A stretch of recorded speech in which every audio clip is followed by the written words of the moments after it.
ఓం నమో నారాయణాయ. వారాహి అమ్మకు నమస్కారం చేసుకుంటూ అమ్మవారి దయ, ఆమె చల్లని చూపులు మనందరిపై ఉండాలి అని చెప్పి మనస్ఫూర్తిగా కోరుకుంటూ ఈరోజు వీడియో స్టార్ట్ చేస్తున్నాను ఫ్రెండ్స్. ఇక ఈరోజు వీడియోలో మనం చూడబోయేది ఏంటి అంటే వారాహి అమ్మ మనకు అందిస్తున్నటువంటి సందేశం. అమ్మవారి వాగ్దానంగా ఈరోజు అమ్మ మన కోసం ఏం తీసుకొచ్చారు అంటే, బిడ్డ రేపే పంచమి, పైగా 5వ తేదీ, పైగా శుక్రవారం, అమ్మకి ఎంతో ఇష్టమైనటువంటి రోజున ఈ రోజున ఈ అమ్మ మాట విన్నావంటే, అలక్ష్యం చేయకుండా మాత్రం విన్నావంటే మాత్రం రేపు పంచమి రోజున నీకు ఒక అద్భుతమైనటువంటి నీ మనసులో కోరిక తీరుతుందమ్మా. నీ కళ నెరవేరే రోజు అనేది వస్తుంది తల్లి అని చెప్పాను కదా, అది ఎప్పుడో కాదు తల్లి, రేపే పంచమి, శుక్రవారం, పైగా 5వ తేదీ. తల్లి ఈ ఒక్క మాట ఇప్పుడు విను, ఏమరపాటుగా మాత్రం అస్సలు ఉండద్దు, ఆఖరి వరకు విను. ఈ వారాహి అమ్మ మాట విన్నావంటే మాత్రం నీకు అదృష్టం పట్టినట్లే బిడ్డ. నేను చెప్తున్నాను కదా, ఖచ్చితంగా నీ జీవితం మారుస్తాను అని. నీకోసం ఈ వారాహి అమ్మ ఎలాంటి సందేశాన్ని, ఎలాంటి వార్తను తెచ్చానో ఆఖరి వరకు వినుబిడ్డ. నీ జీవితం అనేది తప్పకుండా మారే తీరుతుంది, నేను మార్చే తీరుతాను. ఎప్పుడో కాదమ్మా, రేపే పంచమి, 5వ తేదీ, పైగా శుక్రవారం. సాక్షాత్తు ఈ వారాహి తల్లిని ఖచ్చితంగా నీకు రాబోయేటువంటి ఆ శుభవార్త అనేది మార్చి చూపిస్తాను తల్లి. నువ్వు విను, కళ్ళారా వింటావు ఆ శుభవార్త, నీ కళ ఏ విధంగా నెరవేరుతుంది అని. ఆ కళ ఎలాంటిదంటే, ఎన్నో రోజులుగా నువ్వు ఎదురు చూస్తున్నటువంటి ఒక కళ. ఈ అమ్మ మాట వినుబిడ్డ అని చెప్పి వారాహి అమ్మ మన కోసం తీసుకొచ్చిన ఈ సందేశాన్ని వినే ముందుగా మన ఛానల్ని ఫస్ట్ టైం చూస్తున్నట్లయితే ప్లీజ్ సబ్స్క్రైబ్ చేసుకోండి ఫ్రెండ్స్. వీడియో నచ్చితే కనుక లైక్ చేసి సపోర్ట్ చేయండి. ఇక వీడియోలోకి వెళ్ళబోయే ముందుగా ఒక్కసారి మనకు బాగా తెలిసినటువంటి గురువుగారండి, శ్రీ వారాహి అమ్మవారి జ్యోతిష్యాలయంలో జ్యోతిష్యం చెప్తున్నారు గురూజీ సుబ్రహ్మణ్యం రాజు గారు. నెంబర్ 1 స్త్రీ పురుష వశీకరణ స్పెషలిస్ట్ గురూజీ సుబ్రహ్మణ్యం రాజు గారు. Contact number 7075662225. ఈ గురువుగారు చెప్పింది చెప్పినట్లుగా జరిగింది. భార్యాభర్తల మధ్య గొడవలు ఉన్నా, విదేశీ ప్రయాణం ఆలస్యం అవ్వటం, ప్రేమ, పెళ్లి, సంతానం లేకపోవటం, కోర్టు సమస్యలు, గృహము మరియు కుటుంబ సమస్యలు, ధనం నిలకడగా లేకపోవటం, ఉద్యోగం ప్రమోషన్స్ విఫలం అవ్వటం, దీర్ఘకాలిక అనారోగ్య సమస్యలున్నా, విదేశీ ప్రయాణం ఆలస్యం అవుతూ ఉన్నా, స్త్రీలకు పురుషులకు సంబంధించిన గుప్త సమస్యలు ఎటువంటివైనా సరే రోజుల్లో పరిష్కారం చేస్తారు. మీరు ఎంతోమంది దగ్గర జ్యోతిష్యం చెప్పించుకొని పరిష్కారాలు చేయించుకొని నిరాశ చెంది ఉన్నట్లయితే ఒక్కసారి ఆదికొండ దేవతలైన కోయరాజు గారికి కాల్ చేయండి. కోయ గురూజీ గారు, కొండదేవత పూజారి సుబ్రహ్మణ్యం రాజు గారు. Contact number 7075662225. మా జీవితంలో కూడా ఎన్నో మార్పులు జరిగాయండి, కాబట్టి నమ్మకంగా చెప్తున్నాను. జై వారాహి అమ్మ. ఇక వీడియోలోకి వచ్చేస్తే బిడ్డ, అందరూ కూడా నిందలు వేస్తూ ఉన్నారు నీ మీద. నిన్ను ఒక శత్రువులా చూస్తున్నారని నువ్వు కుమిలిపోతున్నావు. లోకం తీరే కదా, అలానే ఉంటుందమ్మా. ఈ సమాజమే అలాగే ఉంటుంది. ఎదిగే చెట్టుకే కదా రాళ్ల దెబ్బలు. వాళ్ళకే అన్ని రకాల ఇలాంటి జనాలు మోసపు మాటలు చేస్తూ ఉంటారు. నేను గొప్ప అంటే నేను గొప్ప అని ఒక విశ్వాసాన్ని పాలించేటువంటి దైవం ఉందని చెప్పి మర్చిపోతున్నారు. అమ్మా, ఏ శత్రువు ఏ అనుమతి లేనిదే కూడా నీ దగ్గరకు రాలేరు. ఈ తల్లి, ఈ అమ్మకి ఖచ్చితంగా నువ్వు ప్రియమైన భక్తురాలివి. నీ అమ్మకి నువ్వు పడుతున్నటువంటి ఆవేదన ఈ తల్లి నేను విన్నానమ్మా. అందుకే నిన్ను ఈ ఊపి నుండి బయటపడేయాలి అని చెప్పి, అలాగే నీ కల నెరవేర్చాలి అని చెప్పి ఈరోజు నీ ముందుకు వచ్చాను. కాబట్టి ఇక ఆలస్యం చేయకుండా, ఏమరపాటు లేకుండా ఈ తల్లి వాక్కు వినుబిడ్డ. ఈ రోజుటి ఈ వారాహి వాక్కుకు వచ్చేసి, బిడ్డ నేను నీ తల్లిని, నీవు పడుతున్నటువంటి నీ వేదన నాకు తెలుసు, నేనంతా కూడా విన్నాను. ఆ వేదన తీర్చి నీ భయాన్ని నీకు దూరం చేస్తానమ్మా. నీ మొదటి శత్రువే ఆ భయం. అమ్మా, నువ్వు ఎప్పుడైతే ఆ భయాన్ని దూరం చేసుకుంటావో అప్పుడే నీ జీవితం బ్రహ్మాండంగా ఉంటుంది. నీ చుట్టూ ఉన్న శత్రువులందరూ కూడా నీ మిత్రుల్లా చేస్తాను. నువ్వు నా స్వామి స్మరణను ఆయుధంగా ధరించు, నాపై నమ్మకం ఉంచు, ఈ అమ్మ మీద కొండంత విశ్వాసం ఉంచు. ఎలాంటి శత్రువైనా సరే నీ ముందు తలవంచక తప్పదు. ప్రతిరోజు కూడా నువ్వు చేసే ఏ కార్యాన్నైనా సరే నీ చుట్టూ ఒక బలమైన రక్షా వలయాన్ని నేను కల్పిస్తాను, నేను ఏర్పాటు చేస్తాను బిడ్డ. నువ్వు వెలిగించే ఆ ఒక్క దీపాలు వెలిగించే ఇచ్చేటువంటి దీపం మాత్రమే కాదు, నీ మనసుకి అలాగే నీ శత్రువులని కూడా భస్మం చేసే కాలజ్ఞానం. అమ్మా, నా ముందు నువ్వు కూర్చున్నప్పుడు నీ పగను, ద్వేషాన్ని నువ్వు పక్కన పెట్టు. శత్రువుకి శత్రువు కావటం కాదు, శత్రువుని కూడా మిత్రుణ్ణి చేయటమే ఈ వారాహి అమ్మ యొక్క మహిమ. ఆ మహిమని నువ్వు కళ్ళారా చూస్తావు కదా. నువ్వు వారిని క్షమించి నీ పాదాల చెంత వారిని శరణు వేడేంతగా నీకు క్షమాపణ కోరుతారు. ఖచ్చితంగా నువ్వు క్షమించి తీరుతావు బిడ్డ. క్షమించడంలోనే నీ గొప్పతనం ఉంది బిడ్డ. ఆ కాస్త కష్టమైన పని, ఆ కష్టమైన మార్గమే నీకు అసలైనటువంటి గొప్ప విజయాన్ని నీకు ఇస్తుంది.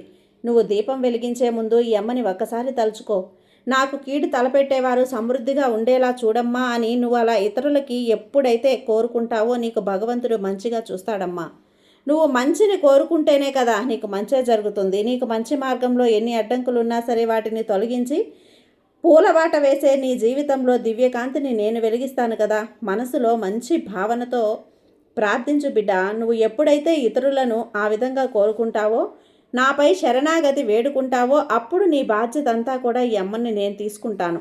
నీ శత్రువులను ఎదుర్కోవటం, వారి వ్యూహాన్ని తిప్పికొట్టడం ఇక నీ పని కాదు, అది నా ధర్మం. నా భక్తుల్ని రక్షించుకోవటం కోసం ఏ రూపంలోనైనా సరే నేను చేస్తానమ్మా. అందుకుంటాను, ఆదుకుంటాను. ప్రతిరోజు కూడా సూర్యోదయానికి ముందే నిద్రలేచి నీ ఇంటిని శుభ్రం చేసుకో. స్నానాది కార్యక్రమాలు ముగించుకొని పూజా మందిరంలో ప్రశాంతంగా కూర్చొని ఈ అమ్మ ముందు ఒక్క దీపం వెలిగించు చాలు. నా చిత్రపటం లేకపోయినా, నా విగ్రహం లేకపోయినా సరే తల్లి, నీ ఇంట్లో వెలిగించే దీపంలోనే నన్ను చూసుకో. నీ ఇంట్లో ఉన్న లక్ష్మీదేవిలో నన్ను చూసుకో. ప్రశాంతంగా కూర్చొని ఆ సమయంలో నీ చుట్టూ ఉన్న వారందరినీ మర్చిపోయి ఈ అమ్మని స్వయంగా నీ మనసులోకి ఆహ్వానించు. నీ ముఖంలో వెలుగునై వస్తాను. నీ మట్టి ప్రమిద తీసుకున్నా సర్లే, నేను దాంట్లో నిన్ను ఆవహించి వస్తాను. నీ ముందు ప్రత్యక్షం అవుతాను. ఒక ఆవు నేతితో, స్వచ్ఛమైన ఆవు నేతితో ఒక దీపం వెలిగిస్తే చాలమ్మా. నాకు కావలసింది ఒక భక్తి అనే ఒక సంకేతం. నీ మనసునే ఒత్తిగా చేసి నీలోని భక్తిని నూనెగా పోసి దీపం వెలిగించు చాలు. ఆ దీపపు వెలుగులోనే, నీ జ్యోతిలో నేను వెలుగు అనేది నింపేస్తాను. నీ ఇంట్లో ఉన్న ప్రతికూల శక్తులన్నీ కూడా శాశ్వతంగా తొలగిస్తాను. ఆ వెలుగు నీ అంతరంగంలో ఉన్నటువంటి భయాన్ని తరిమికొట్టి అంతులేని ధైర్యాన్ని ఇస్తుంది. అమ్మని దర్శించుకోవచ్చు తల్లి. నా కళ్ళారా నీకు అభయం ఇస్తుంది. నువ్వు వెలిగించిన ఆ చిన్న దీపమే నీ శత్రువుల కళ్ళను కప్పేసి ఒక దివ్య తేజస్సులా ఉంది. నీకు అపకారం చేయాలనుకునే వాళ్ళ వ్యూహాలను తిప్పుకొడుతుంది. ఆ దీపపు వేడికి నీరు కారిపోతుందమ్మా. నువ్వు భయానికి బయటకు వెళ్ళేటప్పుడు కొద్దిపాటి విభూతిని ధరించు, నీ నుదుటిపై ధరించు తల్లి. కుంకుమని నీకు కవచంలా, నేను రక్షణలా ఉంటాను. నువ్వు ఏ రంగంలో ఉన్నా, ఏ పని చేస్తున్నా కనుసైగలతో నువ్వు విజయం సాధిస్తావని మర్చిపోకు. అది శత్రువులను చూసి తలవంచకు, భయపడకు. ఇది ఈ వారాహి అమ్మ మాట అని నువ్వు గుర్తుంచుకో. ఎప్పటికీ తప్పదు కదా. నేను నీకు కాపలాగా ఉంటానని నీకు తెలుసు కదా. నిశ్చింతగా ప్రశాంతంగా ఉండు. ఏ రోజైనా సరే నువ్వు నా మాట నమ్మి విని దాన్ని ఆచరిస్తావో ఆ రోజు నుండి నీకు ఖచ్చితంగా నీ జీవితం మారుతుంది. నా నామస్మరణ నీకు కొండంత ధైర్యాన్ని ఇస్తుంది. నీ జీవితంలో ఎలాంటి సమస్యలు లేకుండా నువ్వు సంతోషంగా ఉండేలా నేను ఆశీర్వదిస్తాను బిడ్డ. ఇక ఎలాంటి చెడు శక్తి, దుష్టశక్తి నా బిడ్డల్ని తాకదు కదా, దగ్గరకు కూడా రాదు. నీ నీడ తాకాలన్నా గజగజ వణికేలా చేస్తాను. మూడో వ్యక్తి నిన్ను కన్నెత్తి చూడాలన్నా నా ఉగ్ర రూపం చూస్తారు తల్లి. నీ శత్రువులు పన్నాగాలన్నీ తిప్పికొడతాను. ఒక్కసారిగా వాళ్ళు వస్తే మాత్రం వాళ్ళు తట్టుకోలేరు. అందుకే నేను కూడా ఎదురు చూస్తూ ఉన్నాను. నా సహనాన్ని పరీక్షించొద్దు. నా బిడ్డల జోలికి ఎవ్వరికీ కూడా రావద్దు అని నేను హెచ్చరిస్తున్నాను. నువ్వు మాత్రం భయపడకమ్మా. నన్నే నమ్ముకున్న నీవు అన్నీ తట్టుకొని నీకు మంచి రోజులు ఇక బ్రహ్మాండంగా నీ జీవితం అనేది నేను రాసేసాను. ఖచ్చితంగా నీకు అంతా మంచే జరిగేలా చేస్తాను. అస్సలు చెడు జరగనివ్వను. నాపై నమ్మకం నువ్వు ఉన్నావు కదా, అలాగే నన్ను భరిస్తున్నావు కదా. నా ఓర్పుకి, సహనానికి తగ్గ మంచి జీవితాన్ని, స్వచ్ఛమైనటువంటి జీవితాన్ని నీకు అందిస్తాను. ఎవరైతే నిన్ను ఇబ్బంది పెడుతూ బాధ పెడుతూ ఉంటారో వాళ్ళందరినీ కూడా నేను చూసుకుంటాను. ఇకపై నువ్వు ఏమాత్రం భయపడద్దు. భయపడాల్సిన అవసరం అంతకన్నా లేదు. నిశ్చింతగా ప్రశాంతంగా ఉండు. నీ జీవితం అనేది ఇప్పుడు ఈ వారాహ్యమ్మ చేతుల్లో నీ శత్రువుల సైతం నేను దూరం చేస్తాను. కాలం అన్నిటికీ సమాధానం ఇస్తుందమ్మా. ఈ అమ్మ పాదాలు నువ్వు గట్టిగా పట్టుకున్నావు కదా, ఇక నీకు రక్షణ భారం నాది. మళ్ళీ చెప్తున్నాను, పదే చెప్తున్నాను. నీ ఆశల్ని, కలల్ని చీల్చేశావు, దూరం చేసేసావని బాధపడకు తల్లి. ఇక ఇప్పుడు చెప్తున్నాను, నీ మనస్తత్వాన్ని మార్చుకో. నీకు ఆటంకాలు శాశ్వతంగా దూరం చేసి మేఘాల్లాంటి మబ్బుల్ని ప్రశాంతంగా ఉంచి నీ జీవితంలో ఆనందం అనే వెలుగులను నింపుతాను. నీలో ఉన్న ఆత్మ సూర్యుడిలా ప్రకాశిస్తుంది. ఆ శత్రువులు మేఘాలలో త్వరలోనే తొలగిపోతాయమ్మా. నువ్వు చేయవలసిందంగా ఓర్పుతో, సహనంతో ఉండటం, నమ్మకంతో ఉండటం. నా ముందు దీపం వెలిగించి నీ భారమంతా నాపై వేశావు కదా, ఇహ ఈ వారాకి అమ్మ చూసుకుంటాను. పిలవగానే వేగంగా మెరుపు వేగంతో నేను నీ ముందుకొస్తాను. ఏమాత్రం వెనకడుగు వేయకు బిడ్డ. వేయాల్సిన అవసరం కూడా లేదు. అసలుకి భయపడాల్సిన అవసరం అంతకన్నా లేదు. నిశ్చింతగా ప్రశాంతంగా ఉండు. ఈ వారాహి తల్లి కృప కటాక్షాలు ఎల్లవేళలా నీకుంటాయి. ఈ అమ్మ నేను రక్షించుకునే ధీమాతో ఉండు తల్లి. ప్రశాంతంగా ఉండు. నీ ఆయుధం పెద్ద పెద్ద ఆయుధం. నువ్వు భయపడితే శత్రువు బలవంతుడవుతాడని గుర్తుంచుకో. మా నామాలతో ఉండు తల్లి. నీ శత్రువు కూడా నీ నీడను చూడాలన్నా భయపడతాడు. నువ్వు నా భక్తురాలివి కాబట్టి సింహంలా గర్జిస్తూ ధర్మ మార్గంలో నడువు. అప్పుడు నీ శత్రువులు తమంతట తానుగా వెళ్ళిపోతారు. ఇక నువ్వు ఏమాత్రం భయపడాల్సిన అవసరం లేదు బిడ్డ. నీ శత్రువు నుంచి శాశ్వతంగా దూరం చేసి నిన్ను నాలో ఐక్యం చేసుకుంటాను. నా పూర్తి అనుగ్రహాన్ని, ఆశీర్వాదాన్ని పుష్కలంగా నీకు అందిస్తాను. నిశ్చింతగా ఉండు తల్లి. ప్రశాంతంగా నిద్రపో. ఇక నీకు పంపించాను కదా, అక్షరాల నా మాట నిజమై ఉంటుంది. సంతోషంగా ఉండు. నీకంతా కూడా మంచి జరుగుతుంది. సర్వేజన సుఖినో భవంతు. జై వారాహి అమ్మ.